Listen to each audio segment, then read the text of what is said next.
We're doing this. We're throwing you out there, Dean. Sorry. You're going throwing it under the bus. Got tire tracks. Yeah. This is the stuff they don't normally see. Okay. Live. There we go. Yeah, I got you now. It's weird, man. I just unplugged it and plug it back in, and then it works. That always works. That's what happens. When it doesn't, you kick it. Oh, Jethro used to spit on it and hit it on the back. Jethro knew what he was doing. He was ahead of his time.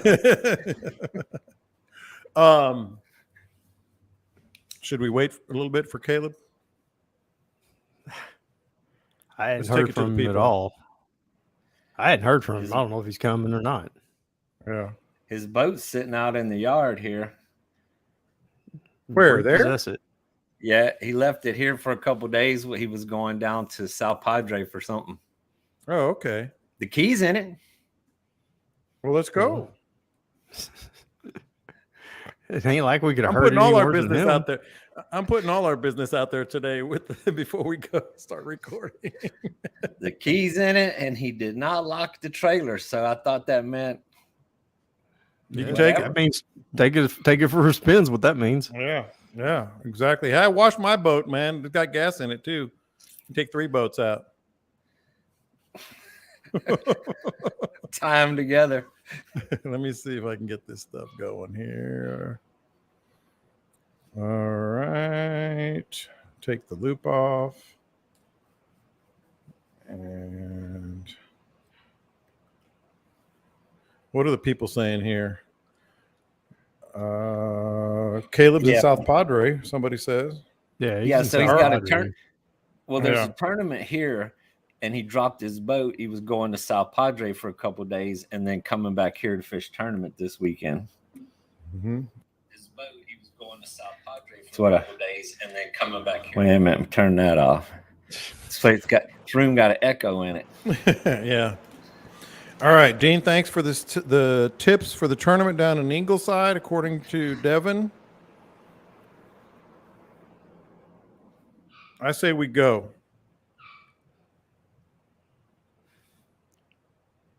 Well, Dean went. Dean went.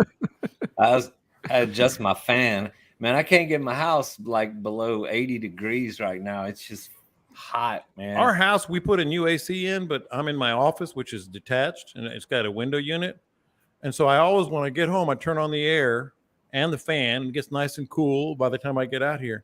Well, my wife got here, and she opened the door to tell me something and left the door wide open, so it's hot as balls right now. I was like, what are you doing? Letting all the air out. What's going on here? Like I said, we're putting all our business out there today, but we'll get started here. The grid's probably going to go down in the middle of the show today. That's right.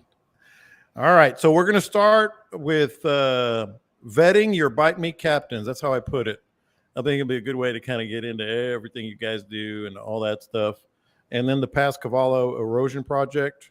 And Scott, I'm just going to throw it to you. I read it, but I think you had a discussion about it, so you'll be able to. Yeah. You and Dean should be able to handle that. I didn't even know about it. Yeah, it's pretty interesting. I mean, it's in the email, Dean. Don't pull a Caleb now. No. All right. Was there a link or something? And it's going to be just us the whole time. So we can just dig in, say as much as you want, as little as you want, whatever. So here we go.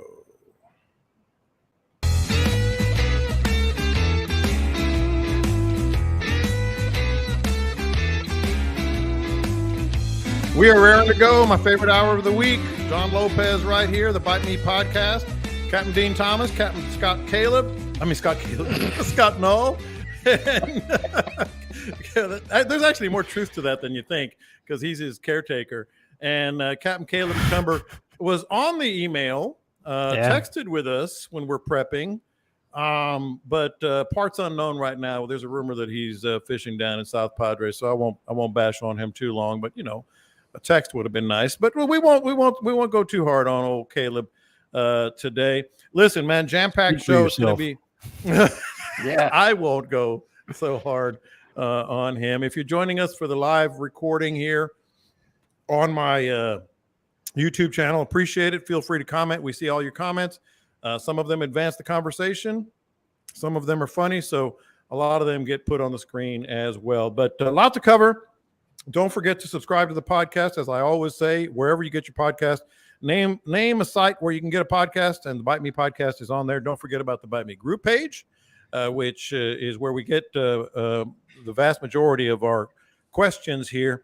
And man, thank you so much. Let me look at it right now. The latest tally for the Bite Me podcast feeding frenzy, which is really, really cool that so many people have already RSVP'd. I would like to remind those who want to go, it's going to be August 12th, and it's going to be at Watson's House of Ales. It's a pinned post at the top of our group page, and some fantastic partners and friends of ours are all chipping in.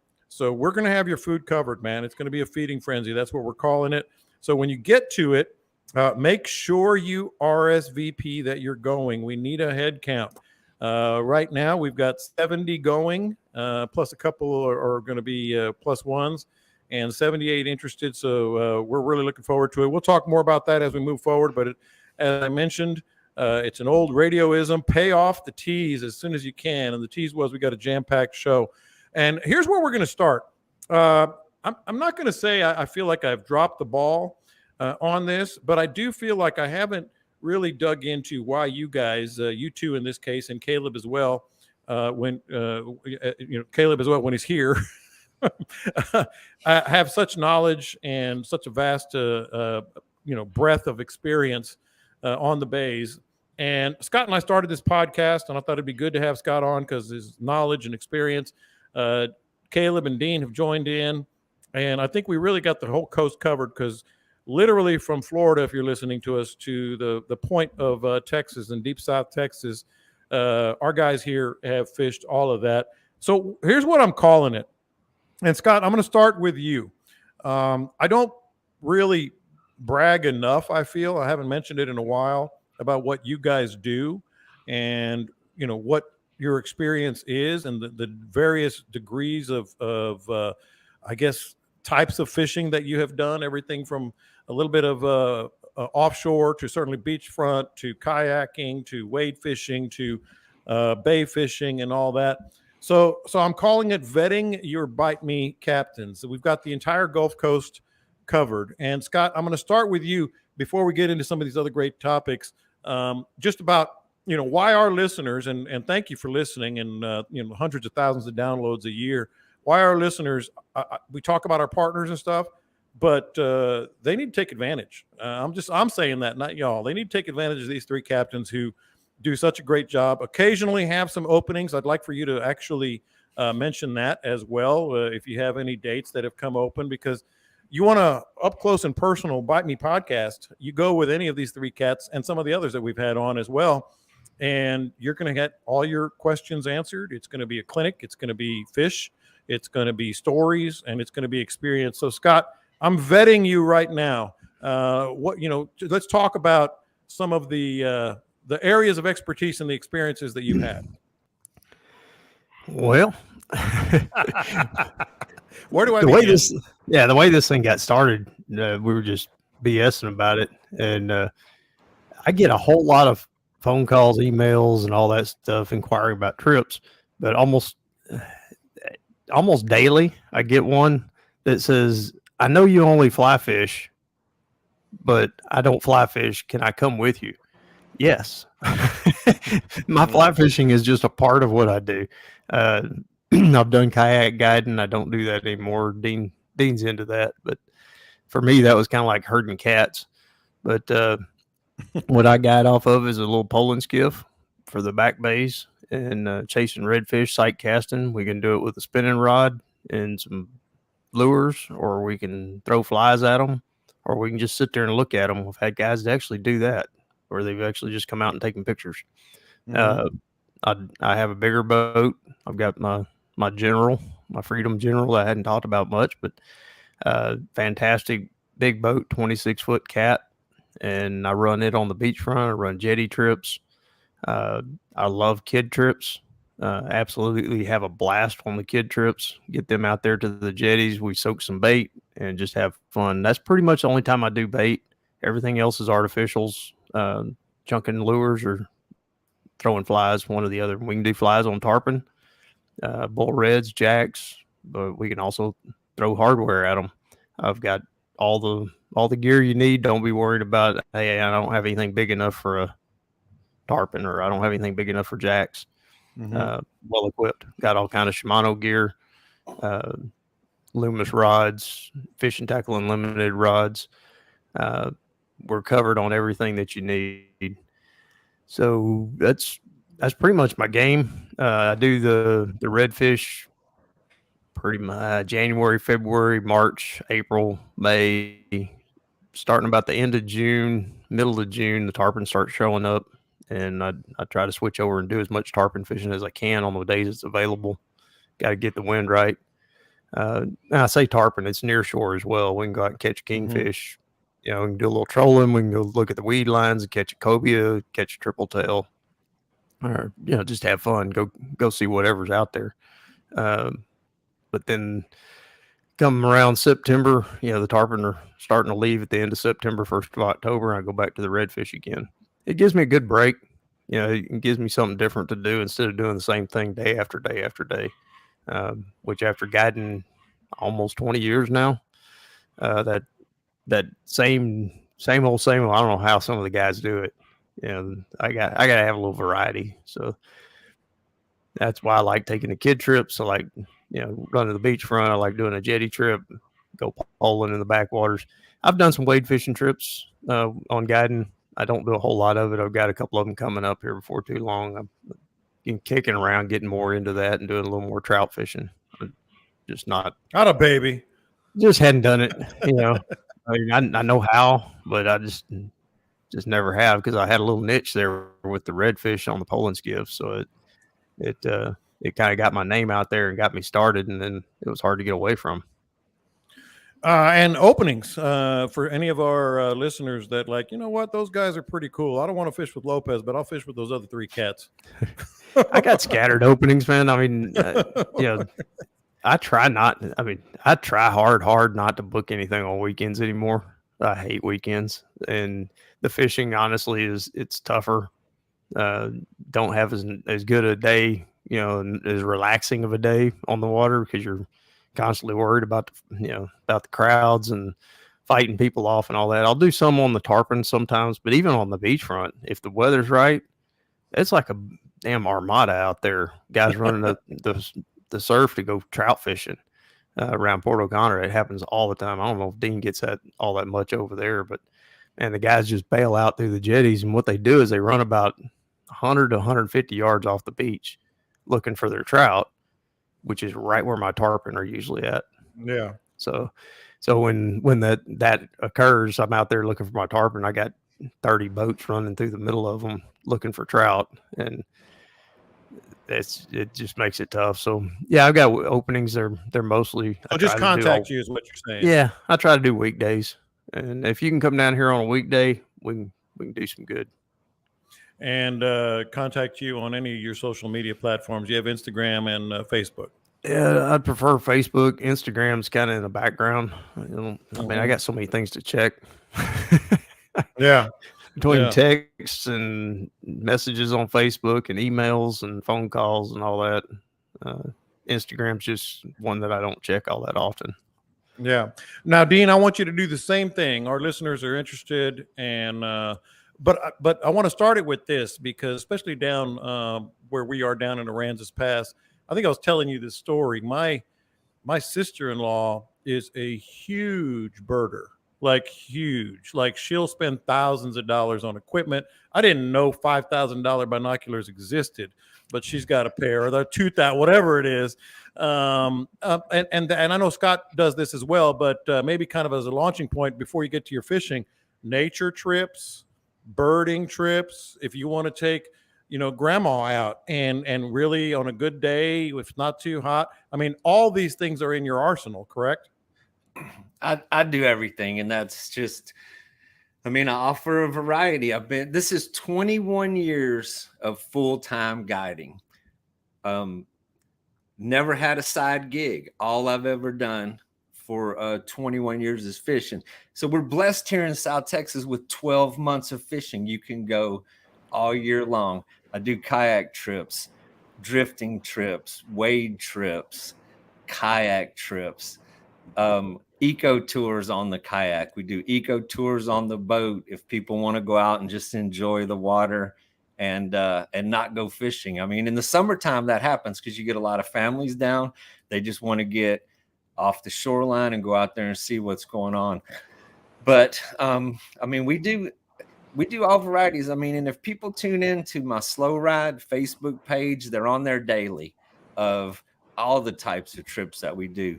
You know, a lot of people drift and they're particular to lure fishing and they want to do that. And I guide fly trips. I mean, it's been a variety. It's been a little bit of everything over 21 years. And it's just, it's a lot of experience. It's a lot of opportunity. It's a lot of chances to enjoy different ways to go out there and see the flats. During the summer, I have a lot of family trips, a lot of kids. I mean, if you've seen my pictures in the last couple of weeks, I get father, son, grandpa, grandkids. We do bait trips. Some of those guys do a combination. You know, they'll start out in the morning, put some bait, catch a couple fish, and then once they get past that, you know, start drifting, throwing some topwaters. It's just a lot of different experiences. There's so much opportunity, from wade fishing with the fly, wade fishing the deep water for speckled trout, drifting. It's like what we do most of the time. Here in Ranzas Pass Redfish Bay, we have a vast, endless miles and miles of shallow grass beds. I mean, you can drift every day of your life and never see all of it. And you can get as creative as you want. You can take off in the morning and you can run to the horizon. Corpus Christi Bay to the south, all the way north to Rockport. Or you can just fish right here in my backyard, Ransom Flats, Dagger Flats, South Bay, BNR. So there's just an amazing amount of opportunity. I take a lot of people fishing throughout the year. I love meeting people. It is one of the fringe benefits. I've said that in the past, is all the cool people that I meet along the way. Fanatical fishermen, a lot of characters, a lot of personalities.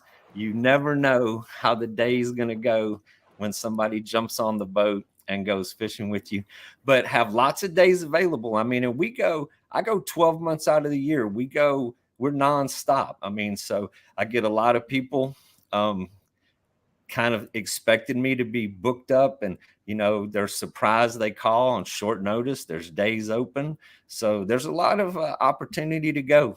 And crazy how popular the Bite Me podcast has been, with so many people that show up to my boat and are familiar with the show. So whatever you guys want to do, whatever you can imagine, you want to try something different, call me up. We talk about it. We put it together. And they can get your information as well. Facebook, your Slow Ride Guide, or yourself, your own page. And Facebook is linked up to Instagram. And I have a phone number. I have an office phone. But the social media is where everybody's at now. Everybody contacts me. Messenger is the best way to do it. IG message, it's all linked up, so they come to the same place. Well, I'm glad we did this. I haven't done it in a while, and our listeners are invested in us, in you guys, and what your knowledge is. Like Devin said in the question right here on the live feed, I like how you guys are open to questions and helping us out, like Dean and Caleb. Haven't asked Scott a question yet, but it's coming. Well, Scott, it's funny because there's another question for you that we will, he didn't ask it, but let's go ahead and get this done before we get into some of the actual topics, because one of our listeners was asking about a particular weight rod. It was Buffy, and I'm putting the question up there right now. Usually casts a 7 weight and loves streamers. What is the best weight for tarpons and jacks? Since you brought that up, and she has, I can't pronounce it. I know you can. The Loomis Asquith and Tiber reel. Yeah. So answer her question. That's one of the benefits of joining us here live on the YouTube, and then we'll get into the rest of the topics. Tarpon and jacks, moderate sized tarpon, 10 weight, jacks 10 weight. Some go 9. I tend to. There's different people who go different ways. Some like the odd numbers, and some like the even numbers. I'm an even number guy, so I've got 10 weights for medium sized tarpon, smaller tarpon and jacks, and bull reds. And then if I go in for the big old Mongo tarpon on the beachfront that'll push 150 to 200 pounds, we're gonna jump up to a 12 weight and throw that broomstick at them. Throw the broomstick at them. You got to have it, man. You start getting into those real big ones, you got to have some backbone in it. Yeah. All right, let's get into some of the topics, because there's no way, first of all, that we're going to get to them all. The listeners have been outstanding this week with the questions, but we're going to try. But we also don't want to shortchange anybody, because speaking of answering your questions, I always like for the guys to really give the insight that you just don't find anywhere else. But let's start with something that we do a lot, and that is protecting our future and our kids' future and our grandkids' future. Scott, just going to pitch it to you, and I know Dean will have some thoughts on it. But before we get into the nuts and bolts of actually catching fish, the past Cavallo erosion project, one thing about this is something that our listeners, our thousands of listeners, can help with now. Can you just explain it a little better? Okay. Chuck Nizer with Flatsworthy called me the other day, said he had one of the guys from Aransas National Wildlife Refuge that does projects on habitat restoration. He's worked with Chuck on some other stuff, and he asked if he could give me a call and explain what he's doing, because it's in my backyard. And this guy, I mean, all kind of projects. We talked for an hour, but the main one that he's interested in right now, they're going to widen and deepen the Matagorda Bay chip channel. From the Port O'Connor jetties up to Point Comfort. They're going from, it's 38 to 40 feet deep, 200 foot wide. Now with 1,000 by 1,000 foot turning basin, they're going to go to 49 feet, 300 wide, and a 1,200 by 1,200 basin. That's a lot of dirt, a lot of sand. They've got some areas that they have designated. Of course, it's Army Corps of Engineers. They've been doing studies on this thing since 2018 or 19 or something, from what I read. Everything's approved and they're going to do it, but they had a little scoping meeting on what to do with some of the dirt, basically. And Felipe, the fellow I talked to, has got a project that he's working on Matagorda Island around the lighthouse. Over the last 10 years or so, we've lost 740 acres around the lighthouse due to erosion. So he's drafting a letter, and asked if I could put it out there and get some more people to do some input. It needs to be in by July 3rd. You can email it. His suggestion and what he's trying to get done is for them to pump the sand, at least some of it, over to the lighthouse. I don't know how you do that, but apparently it's possible to do that and do a habitat restoration in that area behind the lighthouse and try to restore some of what we've lost over there. Because if not, I mean, the lighthouse used to be something like 3 miles from the front of the water, 2 miles. It's now less than a quarter mile from the beach. So we're losing lots and lots and lots of beach. One of the other things they're doing, they're putting something in there. They call it a sand generator or a sand engine. That's it. And they're going to pump the stuff over the South Jetty and put it in the pocket right there and let the currents move it down the island to replenish the island. I don't know. I'm not a scientist on that. I'm not a sandologist, as Dean would like to say. But, it's a pretty cool little deal. But it's all about, for him, it's all about trying to restore and replenish and just get a head start. It needs a lot more dirt than that to replace 740 acres, but it's at least a start. And a big part of it is they're going to rebuild sand dunes. And we lost all of our sand dunes during Harvey. And so we have no protection, and that's the natural protection. So we lost some 20 foot tall sand dunes that are just gone now. So they're going to try to hopefully they listen. So the Corpus Christi ship channel has gone through that exact same process over the last, started 10 years ago with the proposal of widening and deepening the channel. There have been 5 dredges in the Corpus Christi ship channel for almost probably 2 years now. And this project has been massive. There were talks in the beginning about using some of that dredge to fill up other low spots in our bay. Chuck Nizer also spearheaded that when we went to meetings with some people at the Port of Corpus Christi. That kind of fell on deaf ears. There's areas that are designated for those spoils that these plans take years to make them work. It is a lot of government red tape that gets it done, major engineering, giant engineering projects. And when they start dredging, you know, hopefully they will be concerned with the ecological issues. That didn't come out in the end here in Redfish Bay. But the Port of Corpus Christi is massive. It's a steamroller. It's a huge ecological issue that's taking place in our bay right now. I mean, I'm watching them dredge. Every day the water quality is seriously deteriorated where those dredges are. I keep hoping that it comes to the day where they're going to come to an end and they stop stirring things up. There was some beautiful speckled trout spots along the Corpus Christi ship channel, the spoil islands. They just don't exist anymore. They built coffer dams, they put in pilings, they brought all this industrial equipment.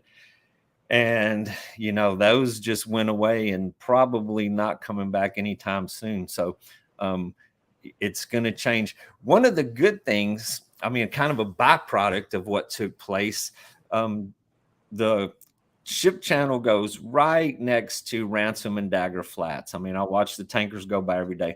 So they dredged, and I don't know exactly what the dimensions are, but they were massive. Very deep and very wide to accommodate the largest crude containers in the world to come into the Port of Corpus Christi now. So the dredge material right in the middle of Redfish Bay was open water. It was like 12 feet deep. It is solid land for like 2 miles long and 1 mile wide. But the good thing about where they put that is where they created land, it blocks the tanker waves. So when the tankers would go by, those waves would roll all the way into Ransom Flats. They were causing a lot of erosion. They built breakwaters like 5 miles long along the outside of the islands. But that was before this new land was built. So the new land that there has actually become a breakwater. It's going to block the tanker waves. But over time, the winds, the current, the waves, all of those things will settle in. And, you know, I hope that it levels out. But for right now, while all the work is going on, it's a mess out there. It dirties up the water on a daily basis. When the wind blows our direction, it blows all of that sand and silt onto once was beautiful crystal clear grass flats. It's blocking out the sun. I mean, I go out with my drone and shoot video and look down on those flats, and it's amazing how much seagrass is not there compared to just 5 years ago. But you're not going to stop industry from rolling.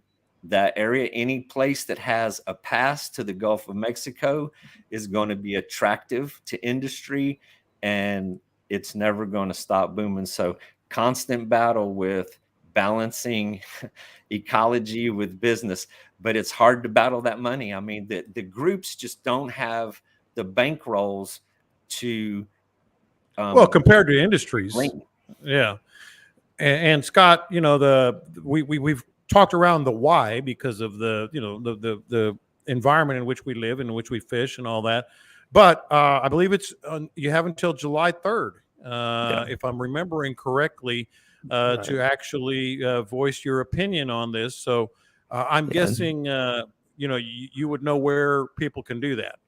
Yeah, it's MSC _SEI at usace.army.mil. That's a little bit bulky. Say it again. Hey, why don't you type that out there? I'll type it as you take MSC _SEI They're not At- making this easy. Okay. Yeah, I don't think they want our opinion. At usace.army.mil. So it's U.S. Army Corps of Engineers. That .mil is A military website. Yeah. So MSC underscore SEI at US Army Corps of ACE Engineers. dot That army AC dot is mil. Army Corps of Engineers. So, like And Dean it's a was short saying, time. I mean, there's not a lot of time for people no, to get they in don't. on that. They don't give you a lot of time. And And as Dean was saying, this thing, you don't write in there and say don't do this because it's happening. I mean, the project has already been green lighted. It was signed. Trump signed it and said, forge ahead. Well, all the environmental studies and all that stuff has been going on. What this is for is to encourage them to use the spoils and the dredge material in a responsible and helpful manner instead of just dumping it like Dean was talking about into these big coffer dams that they build, and actually replenish something, make something of it. And so anyway, one thing we do have working for us over here on this little project is whooping cranes. I mean, say what you will, think what you will about the whooping cranes. Yes, man, they are very, very important on a federal level, and you can get a lot of things done by mentioning, just throwing out the word whooping crane, and it gets people's attention, and they start going, oh yeah, we gotta do something different there. So anyway, this isn't those rice whales we're talking about. These are whooping cranes. Yeah, these are whooping cranes. The there ain't that many of them. 1,000 miles away from us, or whatever. There's not that many of them, and that's great advice for anybody listening, anybody who hears this podcast today, or when we post the recorded one. Basically, go ahead and send an email. Yeah, basically send an email to that address and say it's come to our attention that this project's going forward, and we would appreciate it if you would use the spoils from this project in a responsible manner and help to rebuild Matagorda Island. Yeah, for the whooping cranes. Yeah, for the whooping cranes. Throw the whooping cranes in there. That'll get their attention for sure. Yeah. All right. Well, I'm glad we did that. I mean, that's why we're here. That it's the fishing, and it's the future of fishing, and why we're here. All right, let's get into some of the actual nuts and bolts of fishing. I want to tell a story about Tim Stamps in a second, because it was very, very scary, and he's a friend of the podcast, and I think there's a cautionary tale there. But let's get into some fishing aspects here real quick. Dean, I saw you picked up my Texas Outdoors magazine. I saw a picture of you in there with a nice little trout, big trout. But I don't know what you caught that with. But the question that we got, that I received, is basically bait season is here. Summertime, a lot of bait. And it was very specific to you two guys. And I know, Dean, you do a lot of bait fishing here and there. What do the guys do when or if they fish with bait, live and or dead? What are their favorite baits, and how do they fish them?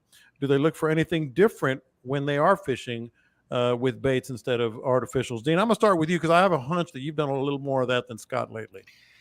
Man, whether it's bait or lure, it's the same places. It's the same locations. It's just a different way.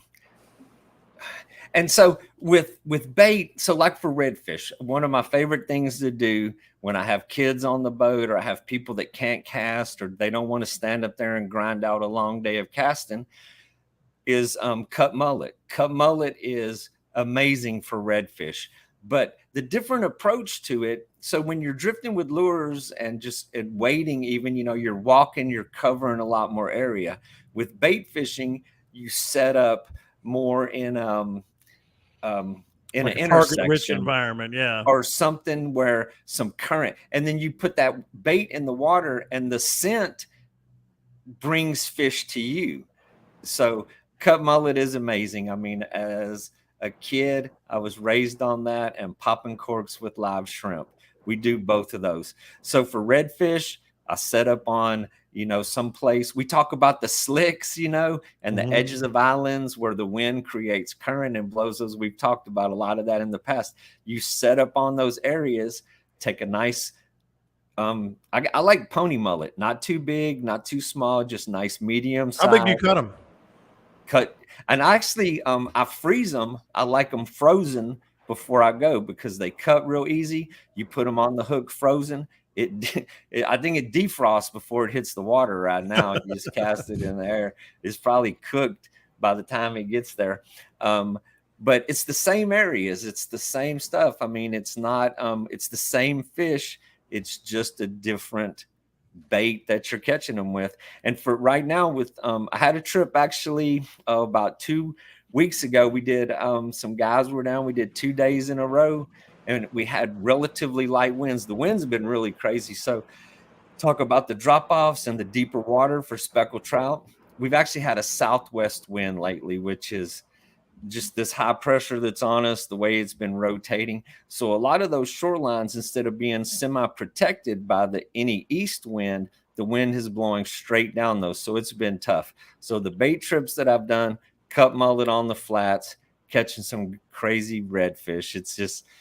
to me, it's like a day off, man. You park the boat, you put the rods in the holders, you put your feet up in the air, and you just wait for a rod to bend. But a lot of fun for families. And the summertime, we get, people that fish once a year.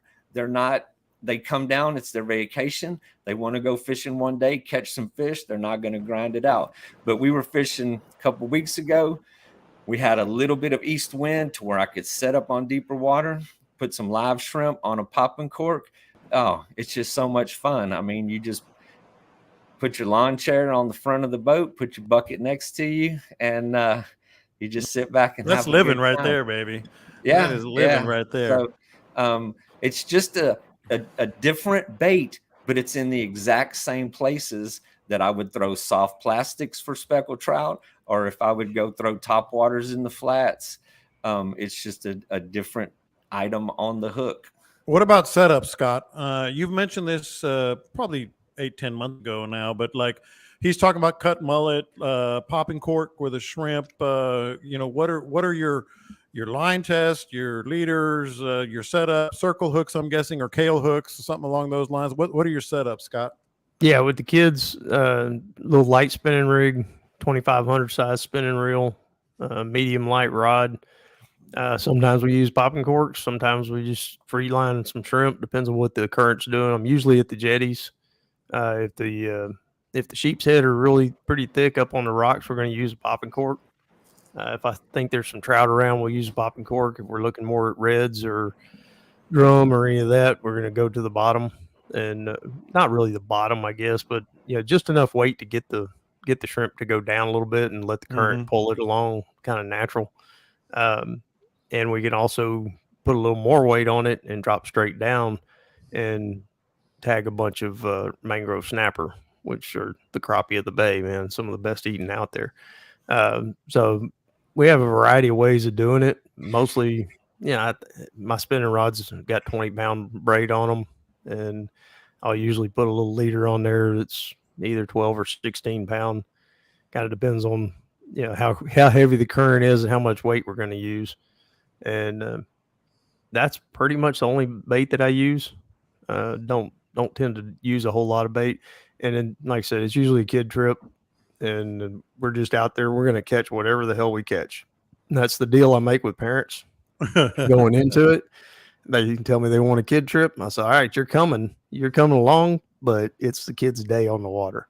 Yeah. And let's let them have fun. Let's don't put pressure on them to catch trout, to catch fish, to catch flounder. Just let them go out there and have fun. And it depends on the age of the kid too, and how much experience they have. But most of the kid trips I get, the kids just want to have fun, man. They just want something to pull their line, stretch it, and let's make something happen. I had a kid out. I have completely rebranded hard heads. Oh, yeah. Oh, yeah. Absolutely. And look They here. got good reputation now. I shouldn't give this idea away because I'm fixing to make $1 million. So we were catching hardheads. When you're fishing with the mullet, you're going to mix in a lot of hardheads with the redfish. They're in the same places. So I had these cool little kids, and we were catching some hardheads, and I picked it up. And they actually, if you look at them in the sunshine, I'm going to sell this as and just a beautiful little fish. When you look at them in the sun, they have these little tiger stripes on them. They have this little beautiful iridescent color to them. Yep. And so I picked one up and I told that kid, I was like, look, man, I said, this one got some tiger stripes. And so I started calling them tiger cats. I was like, oh man, you got another. And so these kids, they were getting into it, man. They were like, oh, I got me a tiger cat. And so I got the idea, we're going to make some t-shirts. We're going to make some pliers, because everybody needs pliers. You better have pliers. There's going to be tiger cat pliers. There's going to be, we're going to have tiger cat recipes. We're going to do hooking and cooking videos. Lots of ketchup. We're going to totally rebrand the hardhead, and then we're going to work on the population of those things. Scott, how young is too young on your boat or Dean's boat? Man, a question from Josh. It all depends on the kid. Every kid's different. My granddaughter was great at 3 or 4 years old. You know, I could take her to the pier. The thing is, and I've heard it many times, Doug Pike is one that mentioned it to me first. Take the age of the kid, multiply it by 15 minutes, and that's about how long you got. Yeah, and it's there's pretty a lot of variety in kids. It's really Some pretty of them true. are into it, and then others, they fall asleep. Daddy talks them into getting up, at the crack of dawn, because he's all inspired. And they take a nice little nap. Kid I had on the boat with me yesterday, he was so tired, he was wore out. As soon as that pole bent, he jumped out of that chair and he fought.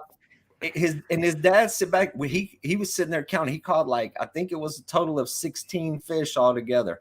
A lot of good reds mixed in, and he was up there I thought he was knocked out. As soon as that pole bent, that kid popped out of that chair.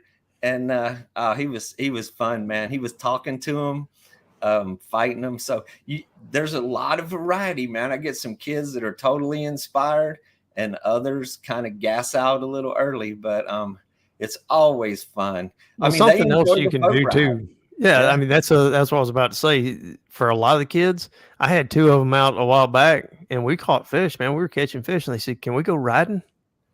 Well, yeah, we can go for a ride.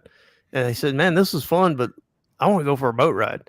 So we just went out on the beachfront. It was a nice, calm day, and we went riding around. We looked at dolphins and sea turtles, and the kids that are into it, they're fantastic. They're so much fun. I mean, I've taken them back, help my grandkids. I take them on the poling skiff, and they lay down on the front with their heads hanging off the front end of the boat, just lay there. And I pole around in shallow water in the grass and on oyster reefs and all that stuff. And they just look at everything, crabs and minnows and all the different stuff that's in the water. If I can find a stingray or something, and pole up on top of it.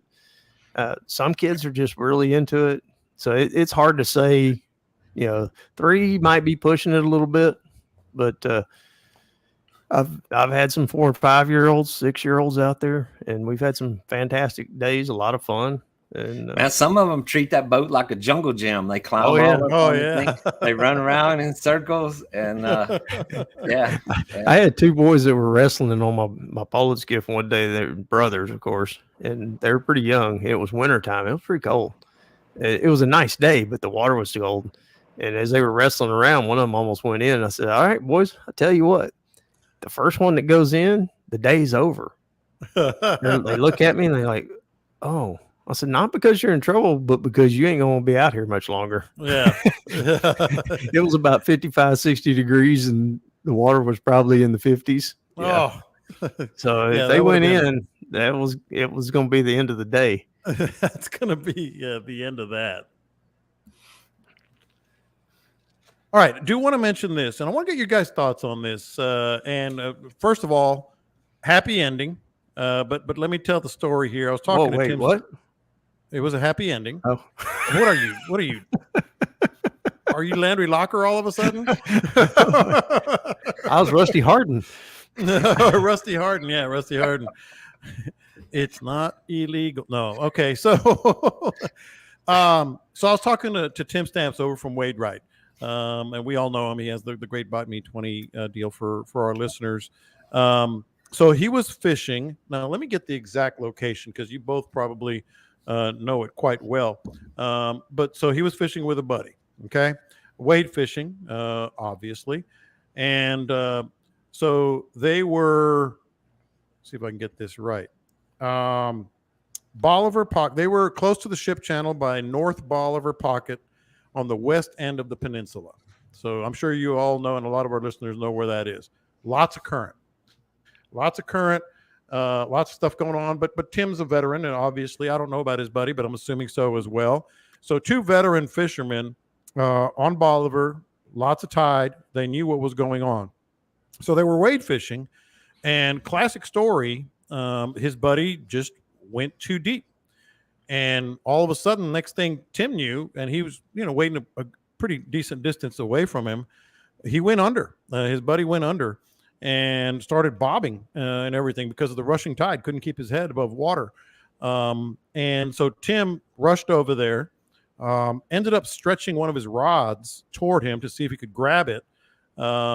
And maybe pull him, but he just kept losing his footing himself. All of a sudden, he kind of went under a little bit, but was able to get back. And then all of a sudden, they were both in the current at Bolivar, and Tim convinced him, just go with the current, just let yourself go. They ended up going, I believe, a couple hundred yards and wound up on the opposite shoreline, completely exhausted. And my question and your thoughts on this, because I've fished with Tim and I don't know who his friend is, but I fished with Tim, veteran fisherman, knows his way around. He wades a lot, obviously with Wade Wright, and this still happened, and we hear about it literally every year, Scott. But there's I don't know if it's the changing floor of where you're standing or whatever. But this is just a cautionary tale that I wanted to get your thoughts on this, because it can literally happen to anyone. Yep. I've been in San Luis Pass many, many times and had that sand just start creeping out from under my feet. Standing on the edge, casting into some deeper water, and the tide's changing, and the tide's just eating that sandbar away that I was standing on. It can be dangerous. I don't like to wade in places like that anymore. I'm older and wiser now. I like to think. Wading around passes is dicey, and as Glenn here on our feed says, never wade without a PFD. I won't go that far, because there's a lot of places that I do wade that are ankle, knee deep. Like where Dean is, Dean and I have waded all over those flats down there, and it's hard bottom. There's no holes. I'm not, overly concerned. But if I'm wading around a pass or on, somewhere like that, I may not be wearing the PFD, but I've got it there, ready. And the inflatables, some people like the inflatables. The problem with them is a lot of them are the auto inflates, and that doesn't work real well when you're wade fishing in the surf. Mm-hmm. You'll end up with a big poof around your neck real quick. You can get the manual inflation ones, and they're comfortable. We wore them a lot during the redfish tournaments, and because you had to wear a PFD while the boat was moving, and so those inflatables were kind of nice. I think if I was a regular wader around the passes and in the beachfront, I would have one of those around my neck. Man, there's so many fishing vests that are designed for fishing, with cool pockets, attachments. They're comfortable. They're cut out where you can cast. And I know my buddy Tim, man, I mean, that boy's fished a long time, and that just goes to show you that no matter how much you think it can go wrong. And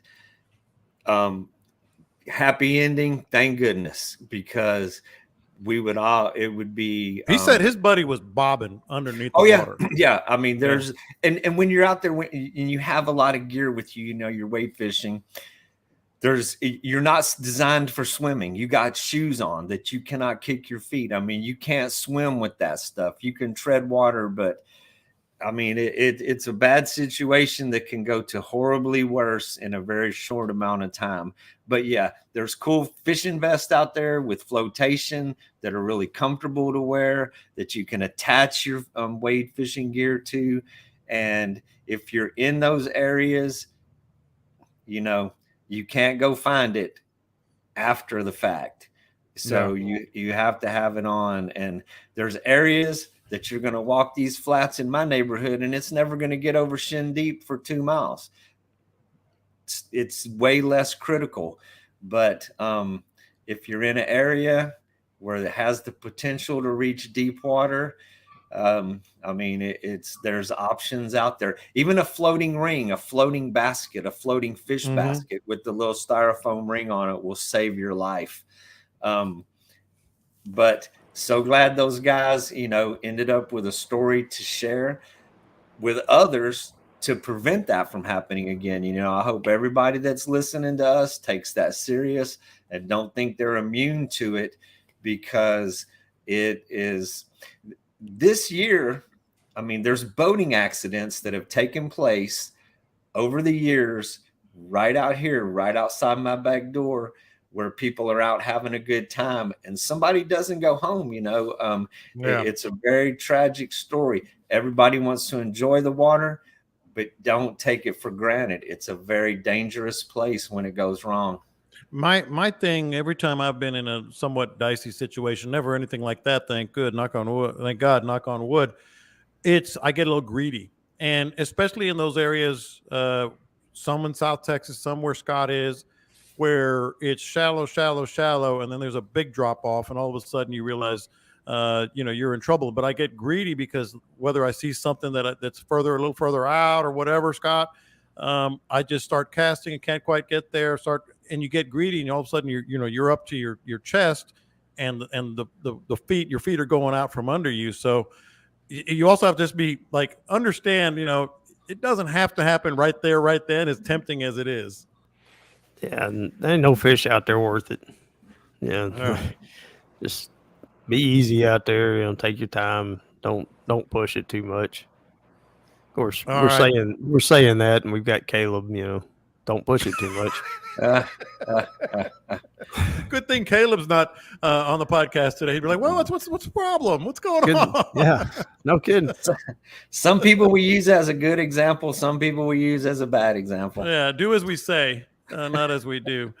But shout out to Tim. That he was like legitimately as he should have been. You know, a little shaken up, and of course Tim and Michael Acrylic from Knock and Tail Lure are both going to be at the Feeding Frenzy on August 12th.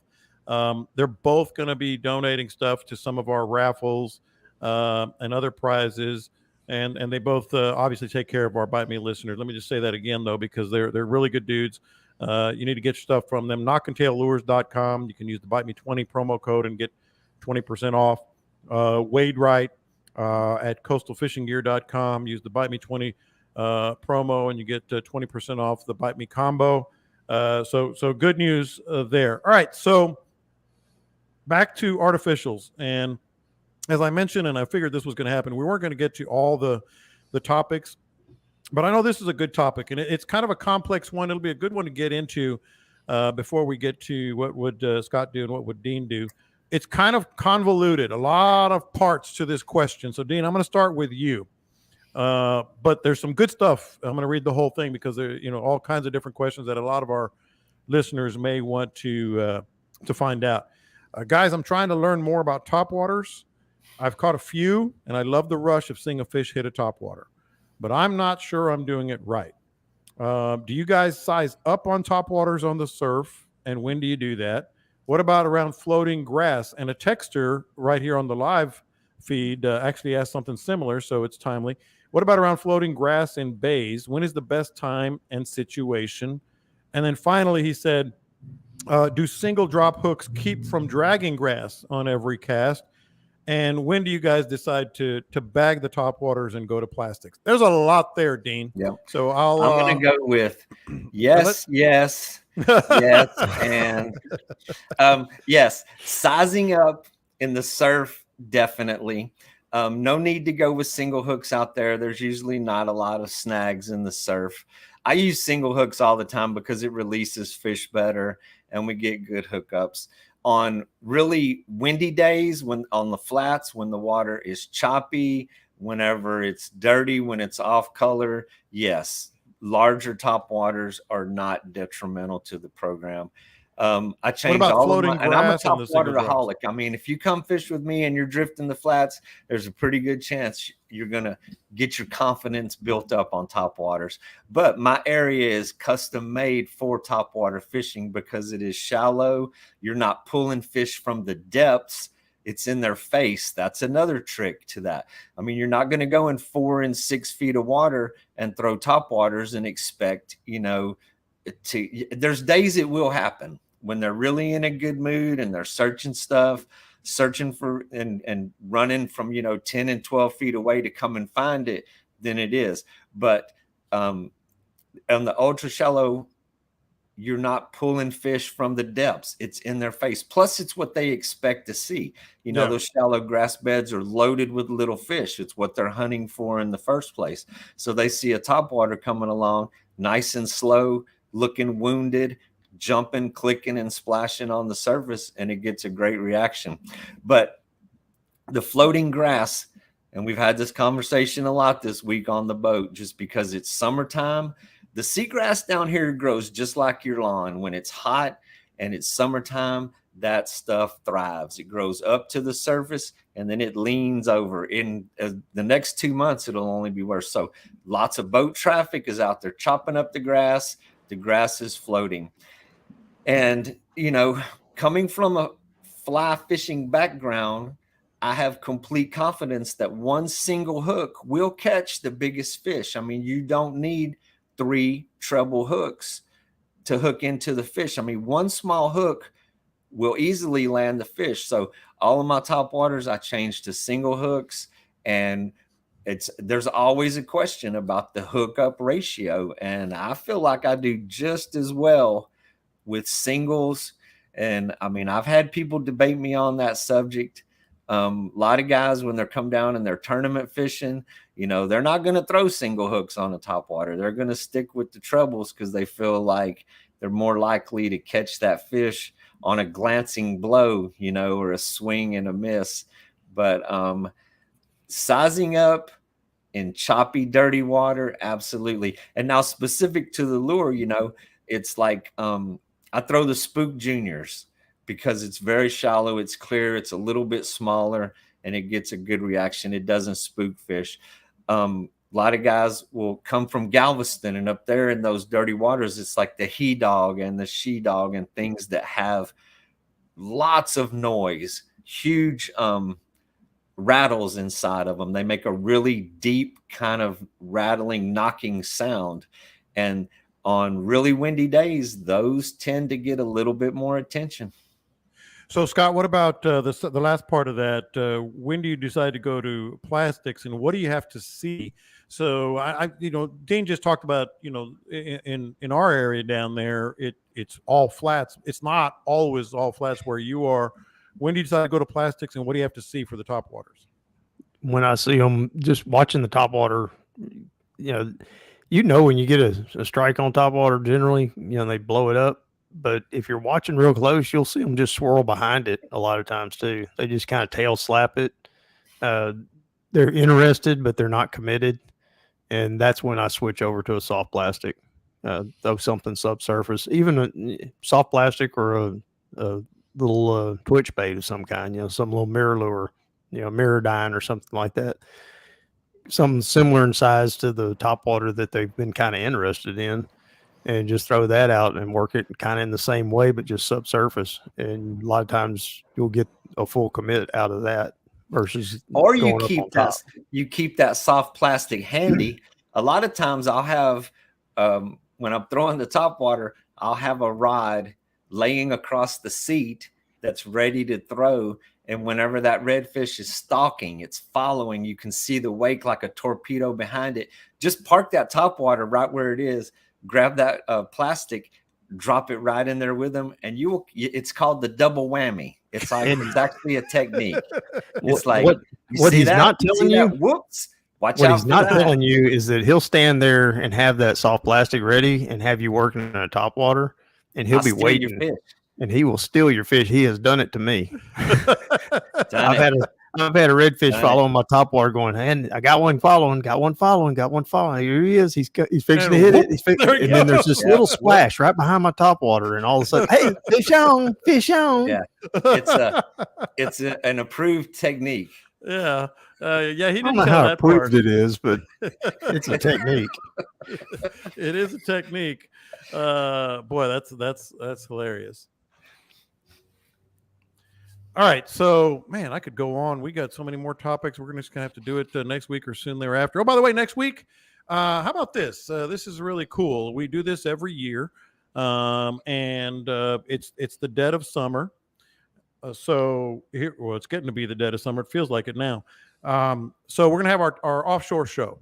Captain Cole Seckman, big, very, very popular among our listeners, and just about as good as you can get. reveillecharters.com. We're going to have our offshore show next week, and that's going to be cool. It's going to be right on 4th of July. So if you're planning a big offshore trip on 4th of July, make sure you listen because he's got some fantastic tactics and fantastic experience and a terrific boat as well. All right. I said we could go on forever, but let's get to what would Scott do? What would Dean do? Now, sorry about that. Caleb would not show up. Caleb would not show up. Or he'd be late. One of the two. Or he'd be late. No doubt. I keep this thinking weekend, he's going to pop in. I thought so, but it didn't happen. Appreciate you texting, Caleb. Really appreciate that. So I'm looking at it right now, Scott, for this coming weekend. What are you seeing? What are you thinking? What would you try? What would you do? I mean, it's not terrible. If it'll be southeast like they keep calling it, and Dean mentioned a while ago, they've been saying southeast every day. And when I walk out on my back porch, if the wind hits me from the right angle, it's west. And I have had wind from the right angle every day, every morning when I go out there. So I don't know where they're getting the southeast thing from because it ain't southeast, it's southwest. But if it would get southeast, that would help out a lot as far as the water quality and everything. It would just help me out a lot. Clear up the beach. Yeah, clear the beachfront up a little bit. It's a little too bumpy to get out there on the beachfront. Sorry for my fella. I'm fixing to have to call about our tarpon trip on Thursday. And it's probably not going to be happening. I'd stick in the bays, do a little drift fishing. The winds aren't terrible, 10 to 15s, so it's all doable. You can go wade fishing, wade the drop offs. You can hit the reefs and do a little drifting out there. If you go to the jetties, you can get protected from that southeast, southwest, whatever the hell it is. Pick a rock and get behind it. And, just stick your finger in the air and see which way it's coming from. But, it's pretty wide open. I mean, I would fish early. I wouldn't, there's no getting up and going to eat breakfast and then launching at 8:00 because it's pretty much over with by about 10. I love those people. I love those people. But before we get to Dean, I forgot to publicly, I know you answered him, privately, but Devin asked a question about what about autistic kids, has a daughter that would like to get on some fish. And if you want to expand that, somewhat popular among a lot of parents is to get their kids with special needs outdoors on boats. I know these two guys and Caleb, and I know you guys will try everything you can, but Scott, you first on just accommodating, kids with special needs, in this case, particularly autism. Yeah, my 7-year-old grandson is on the spectrum, and I get him out and we fish and we have fun. And you just got to read them from, anybody that's been around with autistic kids. They have good days and bad days, and you got to work with what their day is like. And I deal with him on it, and he has a blast. And we just kind of do whatever he wants to do. You know, if he wants to go sightseeing, we go sightseeing. If he wants to go look at dolphins, we go look at dolphins. If he's ready to fish, we stop and fish. Just know that it's not going to be a hardcore, serious, let's go catch some trout for dinner kind of trip. It's going to be about the kid and making them have a good time. What you don't want to do, any kid, not just autistic, but any of the kids, is make it a miserable day and force them to go do something or stay longer than they want to stay, or, you know, hey man, just stick it out. Don't do that to the kids. You know, read the kid and have plenty of snacks, have plenty of drinks, you know, keep their little bellies full, keep them happy. They want to take a nap, they take a nap. I mean, it's just like taking dean fishing. It's really not a whole hell of a lot different. It's all about the snack bag, man. It's all about the snack bag. Cookies. Hey, that kid I was fishing with the other day, his dad kept telling him to put his sunglasses on. He's like, I don't want to wear these sunglasses.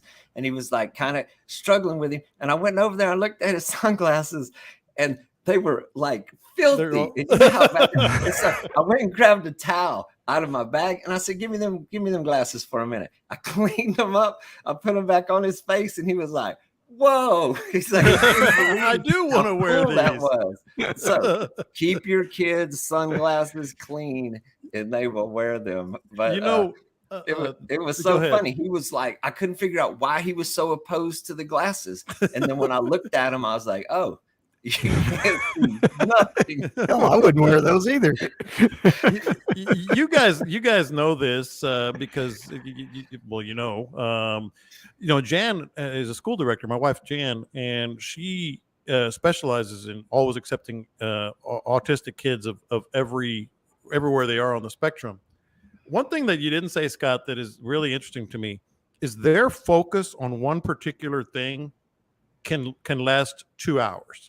They get focused on one thing, and it's just captivating to them, and they analyze it, and they just dissect it and enjoy it or whatever. So if it's like, hey, I want to hang over the boat and look at critters, for 2 hours, okay. Yep. I mean, that's what we're doing. Go ahead. My grandson will throw rocks in my pond for hours. I've got a whole big pile of gravel, and he just sits there and throws one at a time. Boink, boink, boink for hours. I need to get tested. I think I might be because I could do that too, man. I found that it's like therapy. I can do that too. So Dean, I don't know your thoughts on that before we get to what would Dean do, but special needs kids that may be just a little rambunctious, whatever it may be, with you. We do it. Quite often. I've had kids in the kayak, which they paddle great, it's just like Scott said, man, they're going to focus on what they're interested in. You don't want to try to control their needs and their wants, and you let them have a good time and explore. There's just, there's so many things to see and just absorb out there that, it's about their day. With any kid, I mean, that's just what Scott said. You entertain them. The dad, if he wants to grind out a long day, come back and see me another time. When the kid's in summer camp or something like that, but when the kids are on the boat, they get all of my attention. So, we usually have a good time with them. All right, Dean, what would you do? I'm looking at Aransas right now. Man, when I went and made a quick trip, as you know, this past week. Man, it was blowing. I found like just a little bitty area where I could fish. I got some wind chimes out here that I can't believe they're still hanging up after the last 2 weeks, man. And I don't even know why I haven't taken them down. They keep me awake at night. They're like outside the bedroom window. Like a heavy metal band. In the morning, and every single day, those chimes are just singing. And it's like, here we go. And the forecast, our forecast, and you can't trust the weatherman for 7 or 10 days, but he hadn't been wrong in the last 14. So hot and windy. Yep. And we're coming up on the full moon. So the next couple days will be good. And then after the full moon, the bite kind of gets tough. You mix that in with the heat, but the wind with the heat is better than heat with no wind. Yeah. So it has made the day more pleasant than sitting out there. But if we had heat and no wind, we'd be at the jetties, you know. Then you kind of shift gears, and then it opens the doors for different opportunity.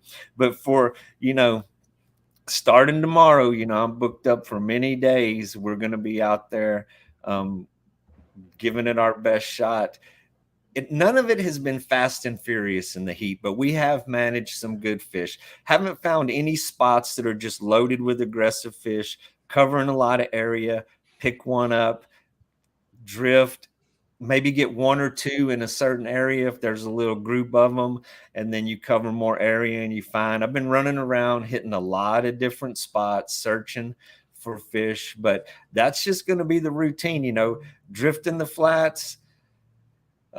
Probably not going to be waiting too much the next couple days, but getting in the water and going nice and slow also helps. But getting out early. I mean, I have had people, I have been pushing away from the dock at like 5:45 in the morning and out there on the flats, you know, way before the sun comes up. But the first boat ride, when we leave early, I don't go on long, adventurous boat rides.